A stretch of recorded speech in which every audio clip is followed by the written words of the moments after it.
Friends ఎలా ఉన్నారు? Happy independence day, స్వాతంత్ర దినోత్సవ శుభాకాంక్షలు.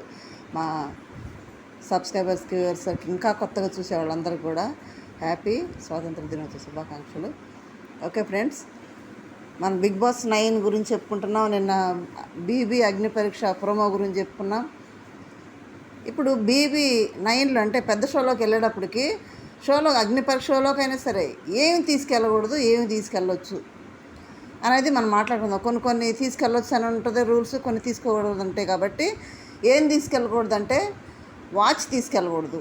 అంటే టైం అనేది వాడు పగల రాత్రులు టైం అనేది తెలియదు, నైట్ టైం కూడా ఆటలాడతారు కాబట్టి. తర్వాత ఫోన్ తీసుకెళ్ళకూడదు, బయట కాంటాక్ట్ ఏమి ఉండకూడదు, బయట ఏం జరుగుతుందో వాడికి తెలియకూడదు, ఎవరైనా చెప్తే తప్పితే తెలియకూడదు.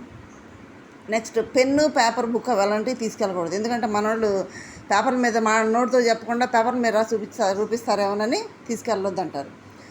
నెక్స్ట్ మందు తీసుకెళ్ళకూడదు. Next cigarette తీసుకెళ్ళకూడదు.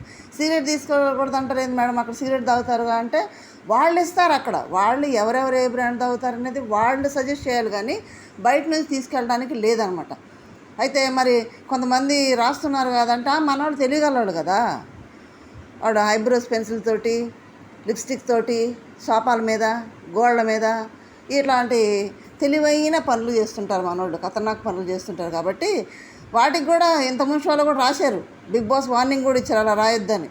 చిన్న సైజ్ చేస్తే కూడా ఏం రాస్తున్నావు అని కూడా అడిగారు. శోభా శెట్టి, టేస్టీ తేజవాడి గురించి కూడా అడిగారు, సీక్రెట్గా ఏం మాట్లాడుకున్నారు కూడా అడిగారు. కొన్ని రోహిణికి అయితే పనిష్మెంట్ కూడా ఇచ్చి 3 వారాలు ఎలిమినేషన్ దాంట్లో పెట్టారు డైరెక్ట్గా, చిన్నగా మాట్లాడినందుకే.